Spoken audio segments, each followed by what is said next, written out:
Hello, welcome to this Checkmate in 2 chess puzzle. This one was created by FWC Crane in 1876. It's white's turn and you can get a checkmate in 2.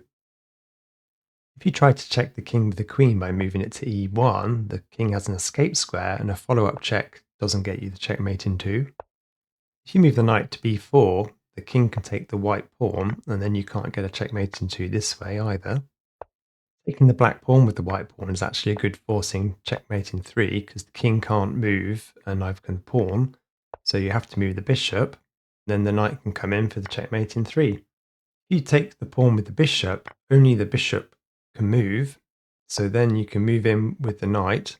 Bishop has to move again, and it doesn't matter where to because then the knight can move to a2 to checkmate the king, but only in 3.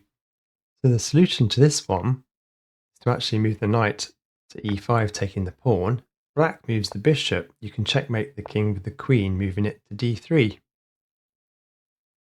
If black takes the pawn with the king, then you can do a reveal check with the knight to d7 move to checkmate the king in 2.